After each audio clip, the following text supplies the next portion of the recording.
Okay, so let's get into this story. It's about a man who built his entire life around perfect, unshakable routine right in the heart of Arkansas. And then one day, that routine gets completely shattered by a glitch in reality itself. A glitch, it turns out, that was actually a doorway into the living, breathing history of his home. So meet Harlan Wicks. This guy's world, deep in the timberlands of Ashley County, was basically a fortress of control. I mean, he had a specific path he'd walk inside his own house just to avoid bad weather. He had a precise number of puffs from his pipe. Everything, and I mean everything, was engineered to be orderly, quiet, and above all, predictable. And then, one morning, at exactly 6:06 a.m., it all just fell apart. The normal, muted greens and browns of the forest outside his window, suddenly, they started bleeding into these hyper-saturated electric colors. The air itself started to vibrate, and his entire reality just transformed into what looked like a living, breathing cartoon. Now, this whole phenomenon has a name, the shimmer. And it's not just some visual effect, It's like a bubble of altered physics. Gravity gets all floaty, time gets stretchy and elastic. A whole adventure can play out in what feels like just minutes to the outside world. It's basically a pocket dimension where history becomes tangible. You can touch it. So the difference here is just jarring. Harlan's whole world flips from this muted, totally predictable existence, governed by normal physics, to this vibrant, cartoonish state. And in this new reality, time bends, and the past, which is usually invisible, becomes a place you can literally walk right through. Harlan doesn't go on this crazy journey alone, though. He's joined by his buddies, Randy and Josh, who, let's be honest, are having a great time with their new rubbery cartoon bodies.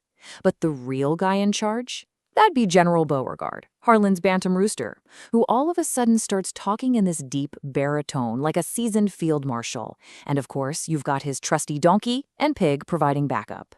So, their first missions, their first trips into the past, pull them right into the dominant story of Ashley County, the one industry that basically built, defined, and sometimes divided the entire region: timber. You see, the timber industry didn't just show up in Ashley County. It literally built it. When the nearby town of Hamburg rejected a proposal for a sawmill, the Crossett Lumber Company didn't just build a mill somewhere else. They built an entire city from scratch. And for decades, this one industry drove everything, from pioneering sustainable forestry to a total revolution in plywood production led by Georgia Pacific. And life in that company town was this really fascinating bargain. Think about it. The company gave you everything: your house, your doctor, the school for your kids. But in return, you were paid in company money, this stuff called scrip, that you could only spend at the company store. So you got total security, but it came at the cost of your personal freedom. But the shimmer doesn't just stop in the 20th century. Oh no, it pulls them deeper, way deeper, into the foundational events that shaped the land itself, long before the first sawmill was even a thought. They literally witness the moment the Quapaw people are forced to sign a treaty, giving up this huge territory that includes all of what will one day become Ashley County. They watch as surveyors show up to force a rigid, straight-lined grid onto a wilderness that had never known one. Then the shimmer drops them into this absolutely stunning court case from 1855. A woman named Abby Guy, who had lived her life as a free, white person, was suddenly claimed as property.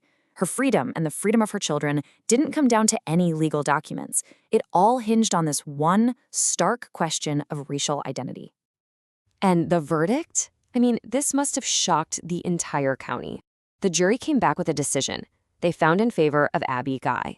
Right in the heart of the antebellum South, in a system built on slavery, she and her children were declared legally free. But history isn't just a collection of cool stories you can observe from a distance. The crew starts to learn that some legacies are deeply, deeply contested. And they're not the only ones traveling through the shimmer. They start to experience the county's most painful moments: the devastating 1927 flood, the bitter Georgia Pacific strike in '85 that literally pitted neighbor against neighbor, and the environmental damage that plagued local communities for years. And it's right here that they discover the rivals, another crew, driven by the pain of this history. And they're not just watching. They're trying to change it. So the rivals' plan is incredibly ambitious. They're not just observing history, they are trying to weaponize it. Their idea is to gather powerful historical artifacts and then go to this ancient place, the Lake Enterprise Mound, to harness the shimmer's energy. And what's their ultimate goal? To seize control of the past and rewrite a single, painful story from their family's history. Well, this all leads to a final confrontation right at that ancient mound. It's a battle over the past that ends up revealing the Shimmer's true purpose and Harlan's real place in all of this. So, in the middle of this chaotic, totally cartoonish fight, Harlan grapples with the rival leader and his hand touches the surface of the mound. In that one instant, his mind just explodes. Not only does his own amnesia clear up, but the entire history of the land that he's been witnessing floods into his consciousness as one single, coherent memory. And right there, that's the ultimate truth. The shimmer isn't a glitch in reality. It is reality's memory, a living, conscious archive.